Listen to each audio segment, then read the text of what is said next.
Hi, I'm Ray Hagar with the Reno Gazette-Journal, and welcome to an all-new edition of Nevada Newsmakers. Today we have the tough grandmother of Nevada politics. Paul Linos has the rundown. She was the first woman ever elected to federal office in the state of Nevada, and she served in Congress for 14 years. Today we're going to be speaking with former Congresswoman Barbara Vucanovich. Ray? And coming up on today's pundit panel, we have Alfredo Alonso, Paul Lambley, Earlene Forsythe, and Scott Bensing.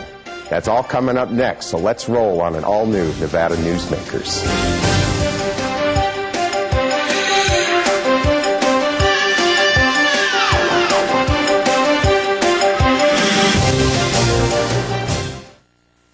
Nevada Newsmakers, brought to you in part by the Tahoe Reno Industrial Center, the world's largest industrial park, the resort at Red Hawk, and the Peppermill family of casinos. Welcome to the Tahoe Reno Industrial Center, just 10 minutes east of Sparks. We're proud that Walmart and other Fortune 500 companies have chosen Tahoe Reno Industrial Center to relocate their businesses. We have sites from under 5 acres to well over 500 acres, and with all of the amenities that every successful corporation requires. Welcome to the Tahoe Reno Industrial Center, the largest industrial park in the world, and we're building economic prosperity for Nevadans. Something spectacular has taken wing not far from Reno or Lake Tahoe, and never far from your mind. An escape of fine dining and legendary golf. Introducing the resort at Red Hawk. And at the center of it all, we've feathered our nest with new villas that have elevated Red Hawk to the status of a premier resort. The resort at Red Hawk, a beautiful new arrival in northern Nevada. As an employer, did you know you can be held liable for negligent hiring? A background screening by Employer Links can uncover criminal records, like alcohol and drug convictions. It can verify the applicant's education, driving records, and professional licenses. Employer Links can check civil records, registered sex offender records, and social security fraud. Hiring the right person shouldn't be a gamble. Call Employer Links. Employer Links, protecting your investment. I tell you, John, this industry has really changed. Tell me about it. You seemed to do pretty well last year. What's your secret?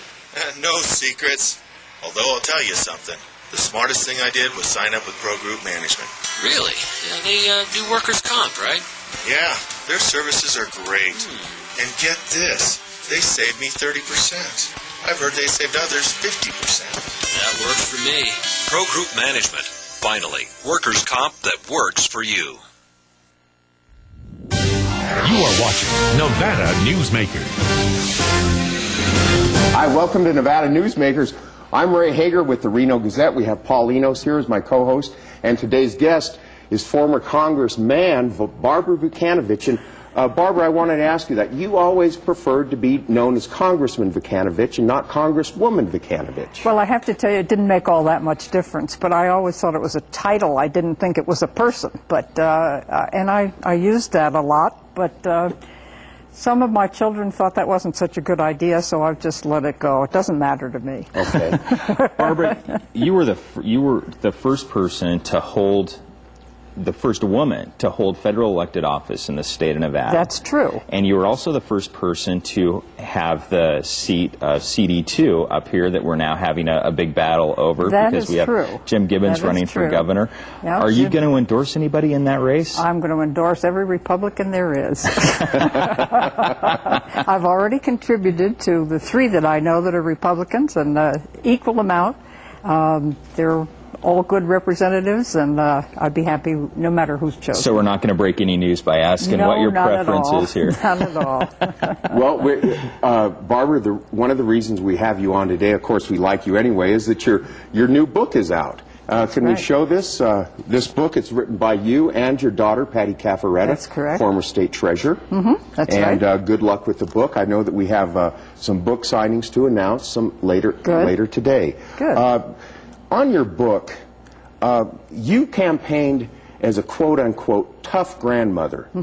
And some political people said, yeah, it's kind of a risky thing, and some of your opponents tried to use it against you. I think Former Sparks Mayor Jim Spoo called you a tough old grandmother, and Pete Sparaza, actually, you say in your book, called you an old bag. He did, and it was very funny because all of my women friends who were my age or around that decided to take out a full-page ad, old bags for Barb.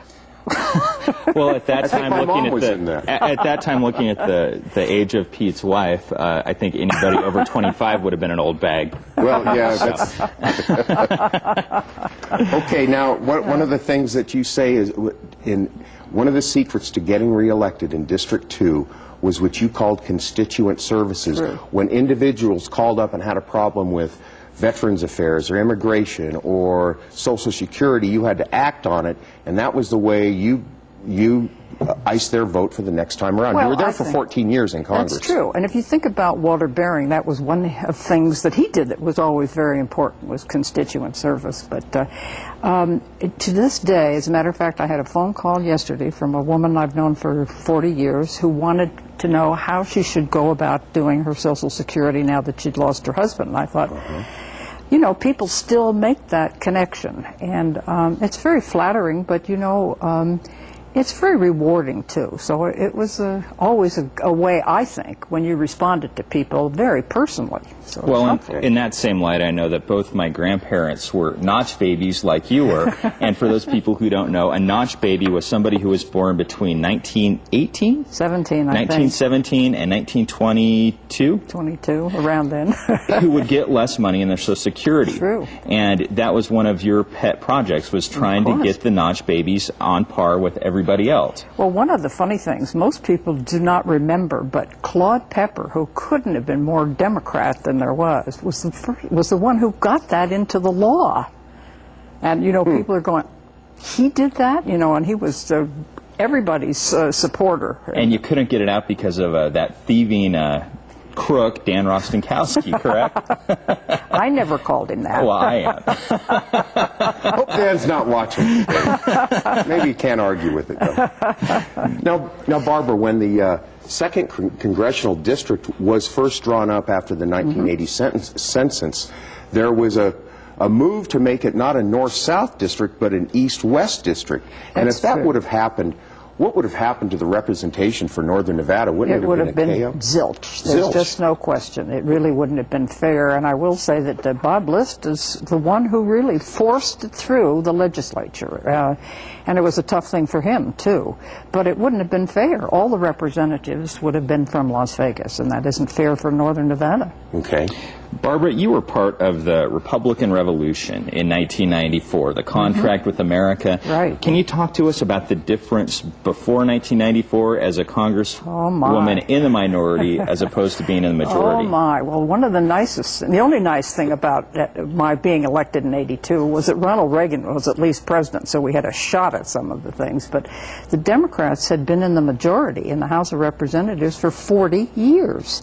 So they controlled all the committees, they controlled all the parking spots. I mean, you know, but all the staff, and if you wanted to do anything, you couldn't do it unless they agreed for you to do it.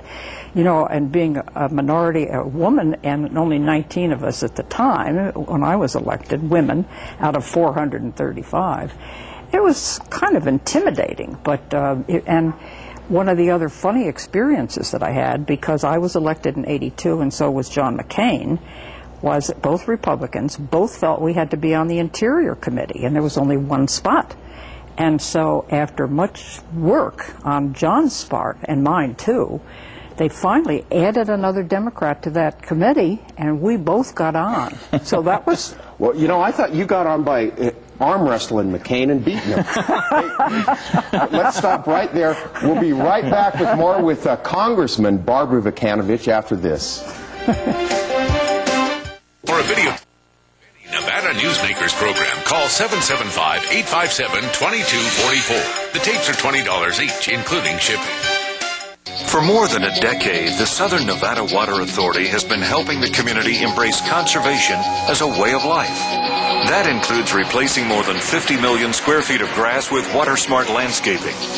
During the worst drought on record, watering restrictions and tough landscaping codes have reduced the community's water use by billions of gallons, even as thousands of new residents were moving into Nevada. That's smart water management, and that's our promise to Nevada. Reno's best dining values are all at one casino, the Pepper Mill. You can enjoy great savings on our popular specials. Pepper Mill's coffee shop offers daily lunch specials, low-carb dining, and all your favorite comfort foods. You'll find sensational lunch specials featuring Reno's freshest seafood, sushi, pasta, and more at Oceano. And early bird specials at Reno's Premier Steakhouse and Romanza Ristorante Italiano.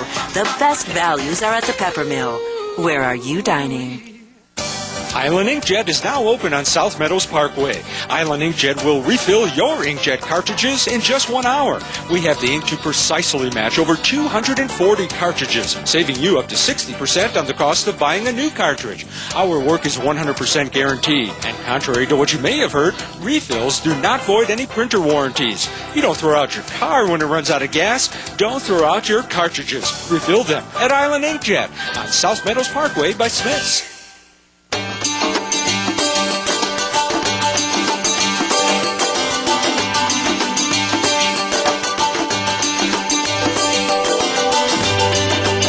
The materials we rely on every day come from the ground, and modern mining technology brings them to us cleaner and safer than ever before. To learn more about America's natural resources, visit nma.org, the National Mining Association. And now, back to Nevada Newsmakers. Hi, welcome back. We're here with Barbara Vucanovich, one tough grandmother and a Nevada congressman for 14 years. Barbara, you're having book signings, on the 23rd at the Raggio building at the University of Nevada in room 2030, and then also at Sundance Books on the 24th from 2 to 4 p.m., and also from 1 to 3 at the Atlantis at the Nevada State Republican Party meeting. That's right. Yeah, and they've been wonderful. We've had 2 or 3 already. Had one last night at the Gitchell Library, and special collections, and they had a collection of all the different things that had happened in my career, which was very nice, and even included some stuff from Paul Laxalt's special things. But we had 75, 80 people show up. We sold 75 books, so we were very happy. And it goes to the University Press, you understand, and then they do the royalties and whatever.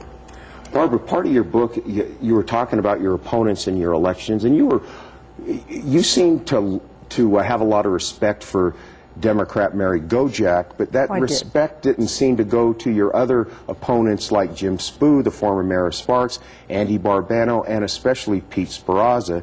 In fact, you kind of poked fun at Pete when he ran against you with his bike ride across Highway 50 from Reno out to the hinterlands. But yeah, I know I've already just told you this, but you know, the really funny thing was he was on top of an SUV pedaling along, and he really wasn't riding on. So he was pedaling, but he wasn't moving at his own volition.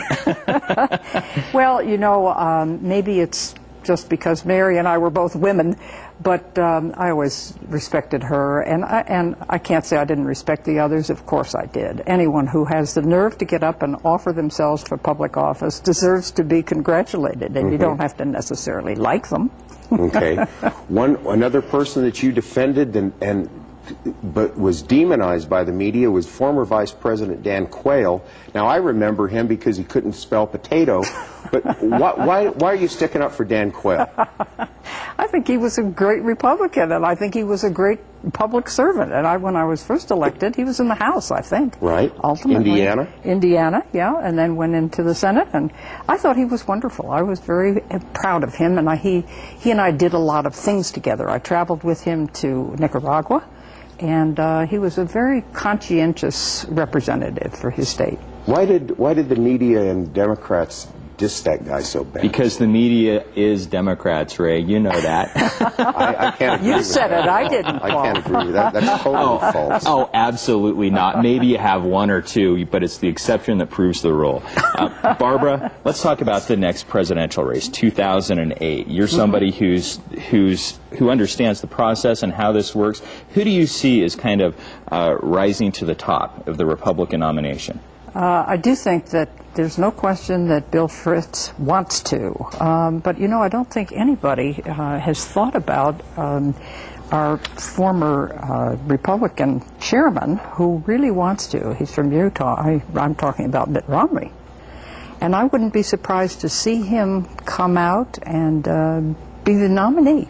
Now, he's LDS. Do you think that we are ready to elect a Mormon to a national office like that? Well, I mean, you know, people said that about Catholics, too. And so just because they're Mormon, I mean, they certainly have a lot of support, but they stand for a lot of the principles that I think most people in the country do. They're very patriotic.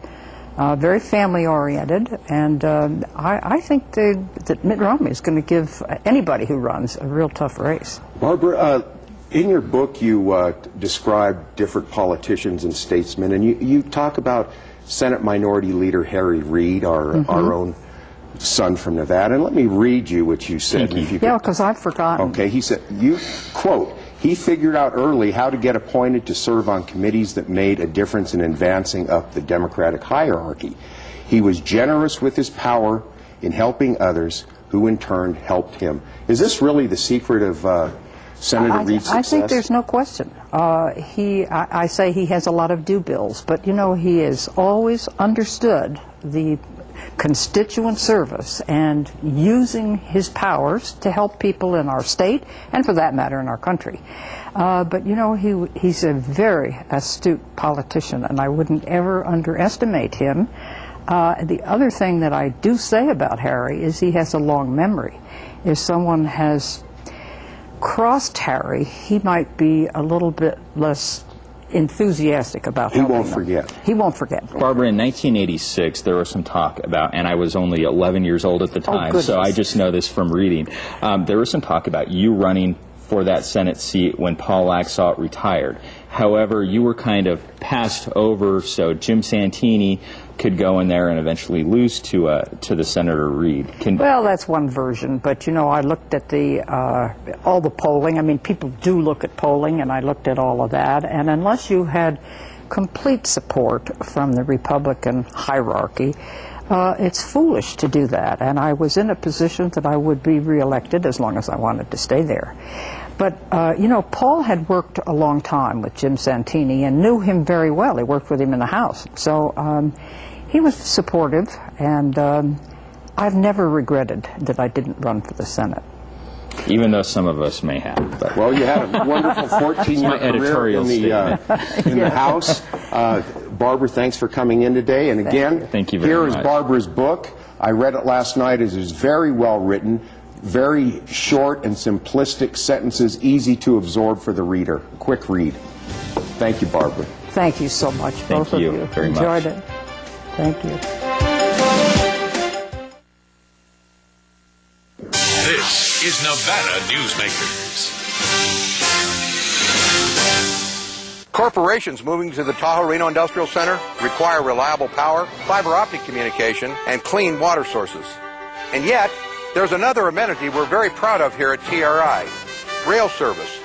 So far, we've built over 2 miles of railroad track, and another 3.6 is under construction. When companies need to transport freight, we're going to help them move it quickly and efficiently. Welcome to the Tahoe Reno Industrial Center, the largest industrial park in the world, building economic prosperity for Nevadans. The Nevada Beer Wholesalers encourages the responsible consumption of beer. The Nevada Beer Wholesalers Association are sponsors and participants in many community-based efforts such as school education programs, safe ride home, recycling programs, alcohol-free after-prom and graduation parties, safe boating campaigns, and designated driver programs. They are family-owned businesses employing 2,000 Nevadans. They also collect and pay the state excise tax. The Nevada Beer Wholesalers Association, delivering more than just beer. My family started this business 27 years ago. We work hard to serve our customers and our community. but it's getting harder and harder to keep the doors open. For example, our workers' comp is going through the roof. Isn't anyone on my side anymore? The Retail Association of Nevada is. If you're a small business owner, we can cut your workers' comp by up to 50%, lobby for your interests, and keep you informed. Put us to work today. Something spectacular has taken wing not far from Reno or Lake Tahoe, and never far from your mind. An escape of fine dining and legendary golf. Introducing the resort at Red Hawk. And at the center of it all, we've feathered our nest with new villas that have elevated Red Hawk to the status of a premier resort. The Resort at Red Hawk, a beautiful new arrival in northern Nevada.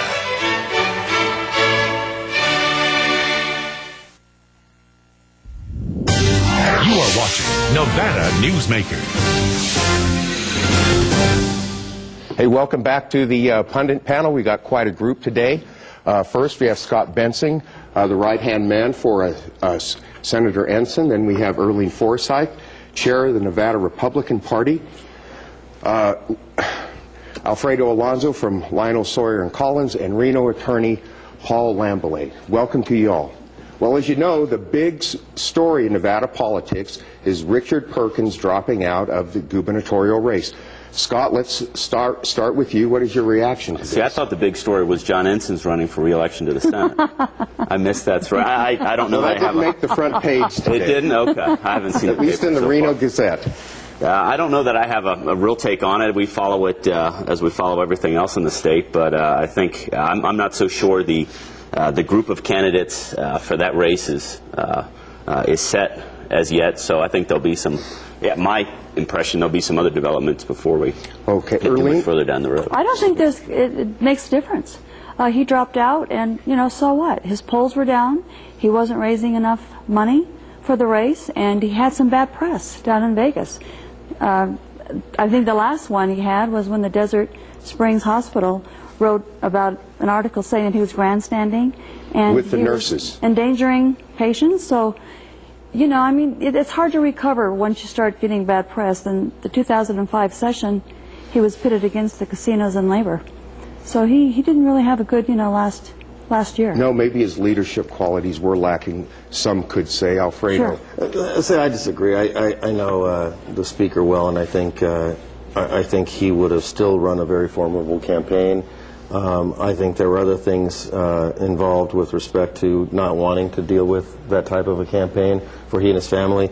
So I don't blame him. And I think the articles in the Review-Journal I don't even pay attention to. I think the problem for the Perkins family, I think, was probably that they didn't want to see very many of those. And ultimately, this is a tough game, and maybe it wasn't his time. And I think he's a class act, and I think he'll do well in whatever he does. Paul, how does this do? I don't think those decisions are taken lightly, and they're very serious ones, not only with respect to the family, but I think it also signals that he's aware of the Democrats' interest this year.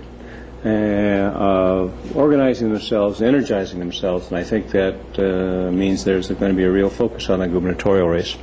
Okay, what does this do, Earlene, on the Republican side of the coin here? Does this affect anything at all? It seemed that Perkins said he was dropping out to give the other candidates a better chance to beat Jim Gibbons. Well, Jim Gibbons is the man to beat because he's the front runner. So it's not going to really affect Jim Gibbons and his race. But it's going to affect the Democrats because Dina Titus, who is actually running a pretty good campaign, as I hear in Vegas, and she was up here in the north. And, she's going to attract the real liberals that come out and vote in the primary for the Democrats. So that's why I thought him dropping out really didn't affect the race that much, because I think that she could possibly win the primary in the Democrat Party. Some people have said that there's an anointment process here, and now that Richard Perkins has dropped out, the political power bosses in the state are now putting their money behind Jim Gibson, the Democrat. Yes. Scott, is there a anointment process going on here? I think just due to the number of candidates you have in the race, and viable candidates, there is no anointment. I think Jim Gibbons is far and away the front runner, but he's certainly not the anointed one. Certainly, I think businesses would like to. Many businesses would like to have an anointed candidate because it makes it a lot easier for them. But I don't think there'll be an anointment. I think it'll be everyone will run a very vigorous campaign, and I think at the end of the day we have Governor Gibbons. I think Scott hit it on the head earlier when he indicated that this isn't done yet. We don't even know who all is going to actually be in this race. At the end of the day, we're not even at the end of the year, for God's sake. So I think that we're still a long ways from figuring out who's actually running against who. I think Gibbons is clearly the front runner at this point. I think you still have a very good field of candidates right now. You can't have an anointment process when you have that many good candidates. Well, and I think that's the situation we're in right now. Paul, what I'm wondering about is where do all the Assembly Democrats go? Because all those folks were solidarily behind Richard Perkins.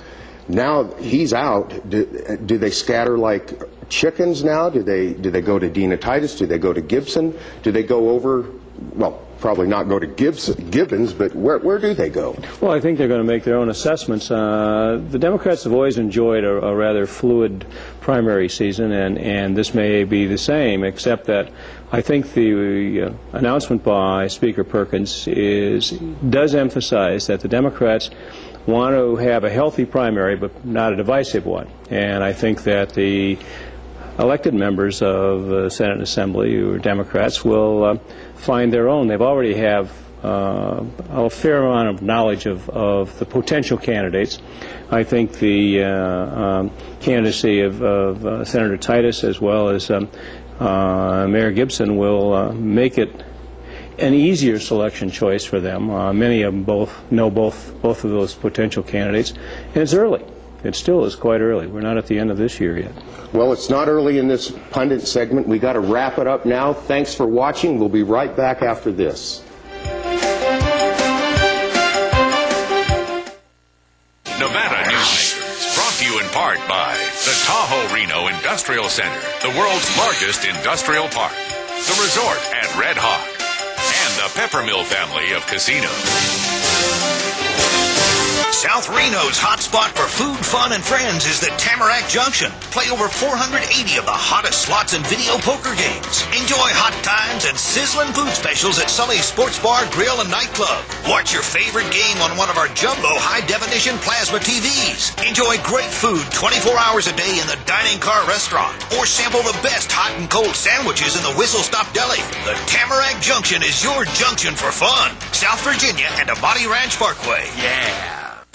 Island Inkjet is now open on South Meadows Parkway. Island Inkjet will refill your inkjet cartridges in just 1 hour. We have the ink to precisely match over 240 cartridges, saving you up to 60% on the cost of buying a new cartridge. Our work is 100% guaranteed, and contrary to what you may have heard, refills do not void any printer warranties. You don't throw out your car when it runs out of gas. Don't throw out your cartridges. Refill them at Island Inkjet on South Meadows Parkway by Smith's.